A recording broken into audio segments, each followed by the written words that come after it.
uwekezaji ni pale ambapo unakuwa unaweka pesa, rasilimali au muda sehemu ili either upate faida ama uongeze thamani ya pesa yako. Okay. Sawa. Kwa hiyo ukipata uwekezaji ambao unakupa vyote, kwa unakupa faida na kuongeza thamani ya pesa yako au rasilimali utakayowekeza, and that's the best way to go about it. Sawa, huo ndio uwekezaji mzuri. Kwa hiyo kwa Tanzania tunakuwa tunaongelea uwekezaji katika fursa mbalimbali, sawa? Lakini kwa uwekezaji ambao tunaongelea sisi hapa ni financial investment. Yaani uwekezaji kwenye sekta ya fedha. Ambapo unafahamu kwamba pesa ukiweka sehemu ambapo haijaratibiwa kupotea ni rahisi, si ndio? Yes. Ndio maana tunasisitizia uwekezaji kwenye regulated investment opportunities. Yaani fursa za uwekezaji ambazo zimeratibiwa na mamlaka husika.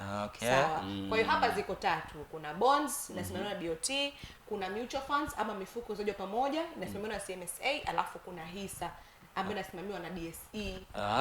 Okay. Sasa hiyo ilikuwa ni introduction kwa mtu ambaye hata hajui hisa ni nini. Yes. So hisa inasimama kama financial investment ambayo iko regulated na inasimamiwa na DSE pamoja na CMSA, wanashirikiana pamoja. So unavyoongelea ununuzi wa hisa za makampuni, maana yake unanunua umiliki wa kampuni husika. Unaweka pesa yako kwenye biashara ya mtu. Ni sawa na ambavyo ungechukua mtaji ukasajili kampuni yako, ukatafuta wafanyakazi, ukafanya marketing, ukalipia kodi ya jengo, sawa, na ungeweza kupata faida. Lakini hapo unachukua mtaji huo ule ambao ungeweza kuweka kwenye biashara yako, unaweka kwenye biashara ya mtu mwingine, ambapo hiyo biashara ni biashara ambayo tayari imeshajiestablish, imeshakuwa. Kwa hiyo hata kama kwa hela unayoweka, faida utakayopata itakuwa ni kubwa kwa sababu umewekeza kwenye biashara ya mtu ambaye tayari ni kubwa. Kwa hiyo unachukua pesa unaweka kwenye biashara. Yes, unaweka kwenye biashara ya mtu. Nikupe mfano mzuri. Wewe labda una biashara yako ambayo inakupa faida 100%. Yaani wewe ndo kila kitu, wewe ndo CEO, managing director, everything. Faida unayopata ni 100%, lakini ni shilingi 1000. Sawa? Halafu ukachukua pesa ukaweka kwenye biashara ya mtu ambapo faida unayopata ni 100% tu, lakini ni shilingi 10,000. Wewe ungeweka wapi? 10,000 hapa. Exactly. Sasa pakubwa pazingatiwe. Exactly. Kwa sababu tunawekeza ili tupate faida. Yes. Hapo tunapokuja kwamba faida inazaje katika soko la hisa. Kumbe kuna faida kubwa. Yes, kuna faida kubwa kulingana na mwenendo wa kampuni husika ambayo utakuwa umenunua hisa zake. Sasa na mpaka kusema kwamba nataka niwekeze kwenye kampuni hii. Kwa nini kitu, yani vitu gani ambavyo mtu anaweza kazingatia kwamba sasa mimi na pesa zangu, let's say nataka ni invest hapa, mimi ambaye sielewi nini nizingatie kwenye masuala kama haya? Unazingatia mwenendo wa kampuni. Yes, unazingatia market trend ya kampuni ama performance ya kampuni kwa miaka 3-4 nyuma. Unatakiwa pia uangalie zile report zake, kama tumeshuhudia hapa report za Q4, yani report za robo ya mwisho wa mwaka za mabenki zimetoka. Kwa hiyo kabla hujawekeza kwenye benki fulani kwa kununua hisa zake, ni heri ukapitia zile report kwa sababu hizo ndo zinakupa picha halisi ya mwenendo wa benki husika. Safi sana. Sasa tuangazie kuna haya makampuni makubwa yanapunguza vipi hizi hatari au riski, kwamba kuna kampuni kubwa labda mimi nikiwekeza na uhakika kwamba hapa no risk, wanapunguza vipi? Kwanza kabisa labda niseme kwamba kampuni haiwezi kupunguza risk. Kwa sababu gani? Kwa sababu risk ya kwenye uwekezaji unaiamua wewe. I dare say that, na hii ndio point ambayo watu wengi huwa wanaogopa sana kuwekeza kwenye hisa. Risk unaiamua wewe kivipi? Ukinunua hisa kwa bei kubwa, tuseme siku hiyo sokoni bei imepanda, alafu ikashuka, sawa, ili upate hasara ni lazima uuze. Lazima uuze. Lakini pia ukinunua hisa kwa bei ndogo, alafu ikapanda bei, ile faida ili uweze kuipata lazima uuze. So risk ya loss unaiamua wewe. Unaweza ukaamua ukawekeza bila kupata hasara yoyote pale ambapo utaamua kuwekeza na kushikilia hisa zako kwa muda mrefu bila kuuza. Yes. Inakuwa ni nayo ina ugumu fulani. Haina ugumu kwa sababu unapaswa kufahamu kwamba uwekezaji katika soko la hisa ni uwekezaji wa muda mrefu. Sawa, unawekeza kwenye biashara ya mtu. Hatutegemei kwamba biashara ikatengeneza faida kubwa ndani ya siku 1-2 ama mwaka. Ndio. Ndio maana tunaipa biashara kipindi cha angalau miaka 10 ili iweze kukupa faida nzuri ya kiuwekezaji. si ndio? Na hapo katikati lazima utapue kwamba hii ni biashara.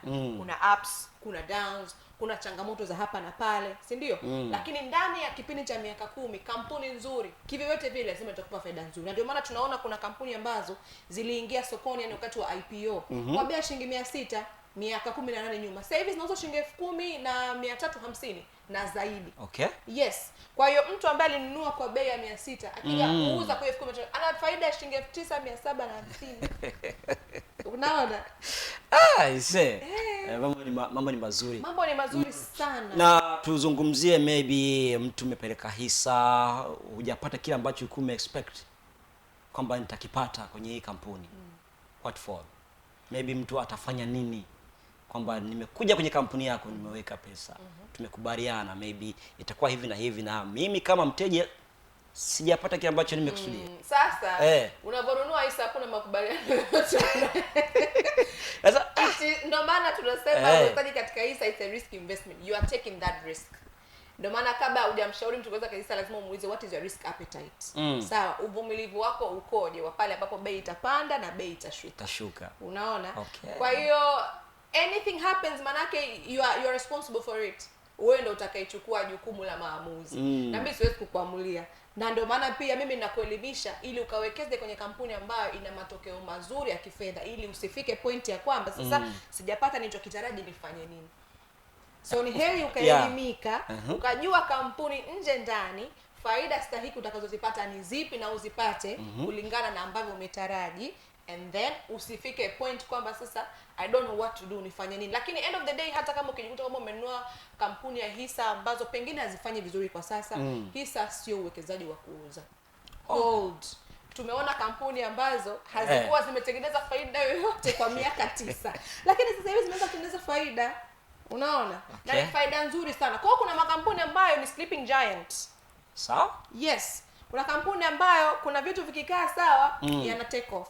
Kwa hiyo hisa sio ya kuuza unless kampuni yenyewe i-declare kwamba sisi hatuwezi tena kujiendesha, usinunue tena hisa zetu. Maybe. Na hapo panakuja na changamoto kubwa kwa sababu ukisema kwamba of course risk ipo. Na tunajua kwamba risk inatokea kwenye makampuni. Lakini risk unaiamua wewe. That is very important. Lakini mimi inatakiwa mimi unijali kama mteja, maybe kama nilivyosema kwamba nimekuja, tunajua kwamba labda imetokea tu, yani hauwezi kurudishiwa labda pesa zako hata kama imetokea. Kwa hiyo lazima mimi kama mteja uweze kunizingatia. Sasa unawekeza kwenye biashara. Ni sawa na biashara yako wewe. Wewe ukipata sasa biashara yako utamdai nani? Utamdai nani? Si biashara yako. But hii ya kampuni ipo under oath. It is regulated kwa kuhakikisha kwamba yes uwekezaji wako uko salama na faida utaipata. Lakini you can only control the output. Yaani wewe utakontrol kwamba nimeweka, ninategemea kampuni iperform, lakini outcome itategemeana na performance ya kampuni yenyewe kulingana na product zake, kulingana na sera zake za kiutendaji, kulingana na uongozi wa kampuni. Kwa hiyo ndio maana tunasisitiza kwamba ijue kampuni nje ndani kabla ya kwenda kuweka pesa zako huko. Of course nimejua kabisa before tu kuja kuweka. And then maybe risk it happens. Unavumilia na ndio maana ni uwekezaji wa malengo ya muda mrefu. Ya muda mrefu. Yes, tumeona hisa ambazo zilishuka mpaka 95, sasa hivi zinauzwa kwa 2,300 na zaidi na zinagombaniwa sokoni. Kwa hiyo unapokuwa mwekezaji katika soko la hisa lazima uwe na mapafu. Lazima uwe na shock absorbers. Uvumilie, of course ni hatari ambayo inavumilika. The best you can do, buy, forget. Wewe nunua, acha. Zitakavyoenda zikavyopanda rudi kuziangalia miaka 10 baadaye. Na mtazamaji wa Agent TV, nipo na Miss Wanda Gordon. Tunazungumza hapa faida za kununua hisa kwenye makampuni makubwa. Usinunue hisa kwenye makampuni ambayo hujui. Anatoa elimu kubwa sana kwamba unapotaka kununua hisa angalia kwamba ni wapi naenda kuweka. Sio kila sehemu unakimbia tu kwenda kuweka. Sasa vijana wengi sasa hivi wamekuwa katika wimbi kubwa sana katika hizi fursa. Wewe naona bado ni kijana kabisa ambaye nguvu zipo. Wewe unafanyaje? Mimi nanunua hisa. Unanunua hisa? Kila pesa ninayopata mimi nanunua hisa. Na ndio maana pia nimemobilize kuna group langu linaitwa Hisa Challenge. Tunanunua hisa zisizopungua 200 kila siku. Yes. Of course tuko considerate kwa watu ambao ni wafanyakazi, ambao wenyewe tunapigia hesabu kwamba mwisho wa mwezi lazima ununue hisa zisizopungua 4,000. We are that serious. Kwa hiyo pia inatusaidia vitu viwili, kwa sababu faida za hisa ziko mbili kifedha. Kuna gawio na kuna capital gain. Okay. Sawa. Gawio ni ile faida unayopata kwa kila hisa moja unayonunua. Sawa. Kwa mfano kampuni imeuza hisa 1,000, ikakusanya mtaji, ikapata faida shilingi 10,000. Inavyogawana ile 10,000 kwa wale wawekezaji itagawa kulingana na idadi ya hisa. Kwa kulingana na idadi ya hisa ulizonazo wewe utapata gawio. Kwa utakapokuwa na hisa nyingi pia utapata magawio makubwa. Si ndio? Cha kwanza. Cha pili ni capital gain. Hisa inavyotoka, bei ya chini inavyopanda, bei yake ile inaitwa capital gain. Sawa? Kwa mfano mimi niliwahi kununua hisa ikiwa 500, nikaiuza ikiwa 2,000. Yes. Kwa hiyo ile ongezeko 1,500 ile ndo capital gain. Let me take you back kidogo. Yes. Maybe kwa kijana ambaye hapo anatutazama sasa hivi. How did you start? Yani ulianza kivipi? Kwa sababu japo tungekutafuta kwa siku nyingine uje uelezee kiundani zaidi kwamba ulianzaanzaje. Maybe in few seconds. Unaweza kaelezea kwamba hivi na hivi na hivi. Mimi kiukweli nilianza kwa kujengewa misingi mizuri ya money management, ya namna ya kuendesha na kutunza fedha tangu nikiwa mdogo. Sawa, baba yetu atufanyia challenge ya kibubu, tukatunza hela kwa mwezi mzima. Peke yangu kibubu changu ndio kikasustain kama 16. Mwaka 2005, 16, mtoto wa miaka 5. Ilikuwa ni hela nyingi sana. Sahihi. Yes. Kwa hiyo akanifungulia account, and then hela ilianza kukua, naweka fixed deposits. Miaka hiyo. Kwa ikifika 500,000 kwa milioni naweka fixed deposit, ikimachua naweka tena. Kwa nikaanza kukuza mtaji wangu kidogo kidogo. Nilipofika chuo nikawa nafanya kazi part time huku nasoma, kwa hiyo nikakusanya mtaji. Sasa baadaye nilikuja kujua kwamba kuna hisa. Nikaenda kwa broker nikanunua hisa. Mara ya kwanza nilipigwa. Yaani nilipigwa na kichwa kwa sababu sikuwa na elimu. Nilinunua hisa zenye bei kubwa sana, alafu zikashuka. Na wakati ilibidi ninunue hisa ambayo ingeweza kunipa faida kubwa, kwa sababu by that time pia kulikuwa kuna hisa ya IPO.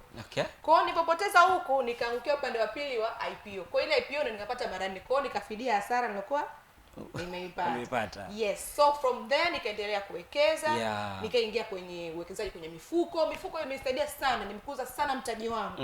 Na hata kuna testimony moja niwahi kuitoa kwenye moja ya post yangu kwamba nimenunua gari kupitia UTT. It is very true. Ni kweli kabisa. Pesa yangu mimi nimekuwa nikidunduliza, na unafahamu kwamba unawekeza hela kwenye mifuko inakuwa inajizalisha kila mwezi 1%. Mifuko gani ambayo unazungumzia? Mifuko ya uwekezaji wa pamoja kama nilivyoitaja, regulated investment ziko 3. Bonds, mifuko ya pamoja na hisa. Yes. Sasa hiyo sinahitaji uwe na kipato kikubwa. Hapana, mifuko kianzia na shilingi 10,000. Yes. Hisa is even cheaper. Hisa hata ukiwa na shilingi 4,000 unaweza kuanza kuwekeza kwenye hisa. Kwa nini? Kwa sababu hisa inabidi ununue kuanzia 10 na kuendelea. Kwa hiyo sasa hivi the cheapest hisa inauzwa shilingi 400. Kwa hiyo 400 mara 10 4,000 utakuwa mwekezaji katika soko la hisa. Kwa hiyo sasa ni kwa ajili ya kila mtu. Nimefurahi sana kusikia unavyoelezea hapa kwamba kumbe mambo ni marahisi kiasi hicho, hela ndogo ndogo. Pengine tuzungumze kuhusiana na changamoto ambazo umewahi kukutana nazo kwenye masuala mazima ya hisa. Changamoto kubwa ambazo wewe umekutana nazo, lakini ambazo unaziona pia kwenye hizi kwenye makampuni makubwa. Changamoto ya kwanza mimi ilikuwa ni kukosa elimu kwa kweli. Ilinipasa kufahamu vitu vya muhimu kuzingatia kabla kuingia kwenye soko la hisa, badala ya kuenenda kwa kuamini maneno ya watu. Unaona? Kwa changamoto ya kwanza ni elimu. Kwa hiyo ili kutoa changamoto hii lazima tuelimike, tupate elimu sahihi ya uwekezaji kwenye soko la hisa kabla tujaingia kwenye soko la hisa.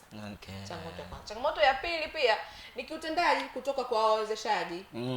Hapa sasa naongelea madalali wa hisa. Huwa pia wanakuwa na changamoto zao za kuchelewa kuhudumia wateja, pengine unaweza kumpigia asipokee simu, lakini tunajaribu kuelewa kwamba ni binadamu, lakini tunatoa rai kwamba pia waboreshe huduma zao, kwa sababu wao ndio kiini cha uwekezaji.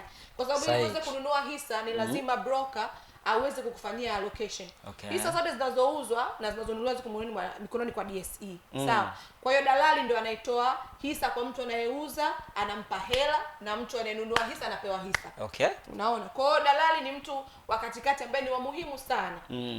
Kwa hiyo wao pia wanakuwa changamoto zao, lakini tunatoa rai waweze kuboresha huduma zao. Na mtu kishasikia kuwepo kwa dalali, anajua kuna upigaji upo. Oh, hapana. Madalali wote ni watu ambao wako certified, wako licensed. Wana leseni kabisa ya kiuendeshaji wa shughuli za hisa kutoka CMSA na DSE. Kwa ni watu ambao wanatambulika kabisa na ni watu rasmi.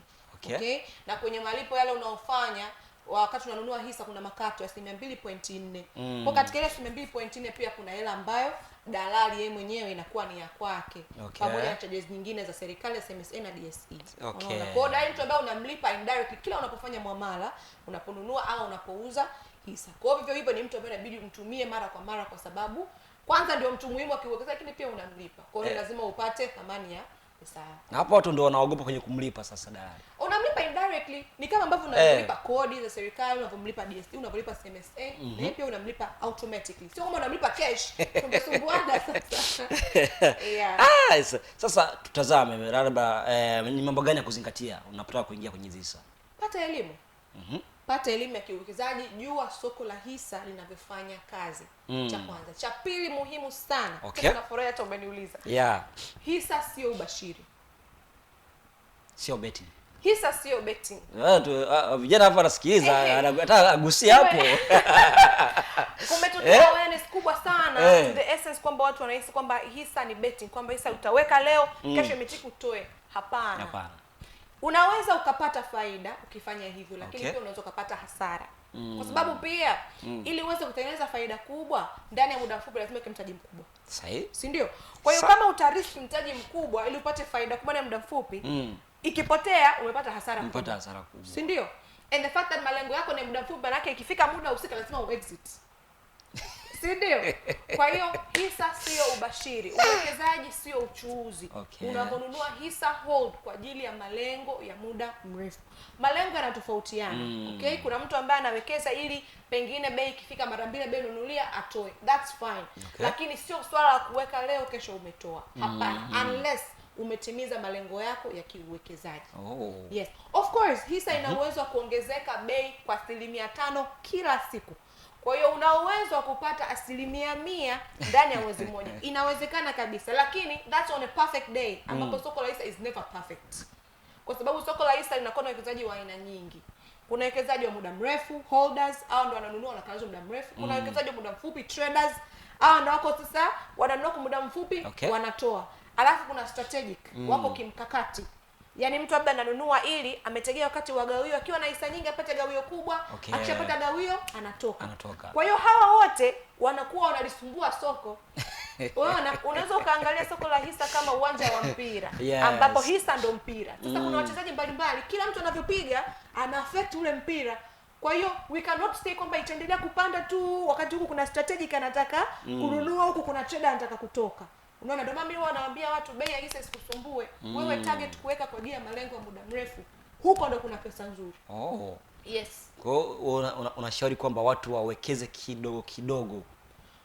Unaweza ukawekeza kidogo kidogo kama utakuwa na nidhamu ya kuwekeza mara kwa mara, lakini pia unaweza kuwekeza in bulk na ukaendelea kuwekeza kidogo kidogo. Haimaanishi kwamba una milioni 10 hapa alafu anza kuikata shilingi 5,500 kwa hapana. Kama una milioni 10 nunua hisa, hakikisha unaenda kwenye kampuni nzuri, lakini as time goes by hakikisha pia unajitengenezea utaratibu wa kununua hisa nyingi. Ndio utapata faida nzuri ya kigawio na capital gain.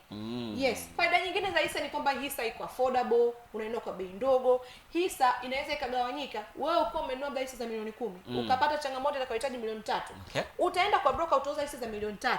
Zile nyingine zitaendelea kuzalisha faida. Tofauti na wazaji wengine kama rasilimali. Rasilimali ambapo umeweka pesa yako yote afuka una shida hela. Si inabidi uikope ile rasilimali and you are risking losing it. Si lakini pia hisa inaweza kutengenezea savings culture. Yaani ukawa na utamaduni wa kutunza akiba ya fedha kila mara. Yes, lakini pia mzaji katika hisa ni kwamba haonekani, it is invisible. Mimi hapo ukiniangaza kaisi na hisa ngapi? Si ni mpaka nikuonyeshe. Lakini ni uwekezaji ambao unakuwa kwa salama in that essence, kwamba sio kitu cha kuonekana kwamba mtu anaweza akakiattack au akakuharibia pale ambapo pengine utaweza wadui na mtu ama akakufanyia sabotage. Si ndio? Yes. Kwa hiyo ni uwekezaji ambao pia uko salama na unahamishika kutoka kizazi mpaka kizazi. Kuna watu wanaishi mjini kwa magawio ya hisa za baba zao. Ndio.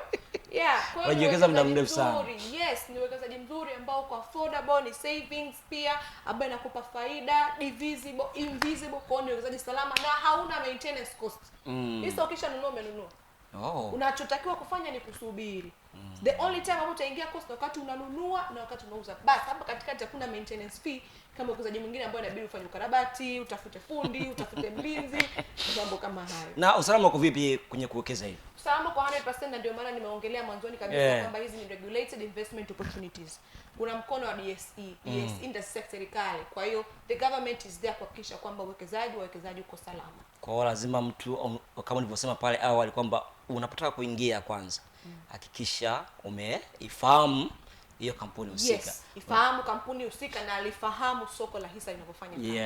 Yes. Unaweza kaingia kumbe ni watu tu wameandaa ofisi yao ya No. Kampuni yoyote inayokuwa listed DSE imeidhinishwa na imethibitishwa kwamba ina capability ya kiuwekezaji kwa kuchukua mitaji ya wawekezaji na kutengeneza faida.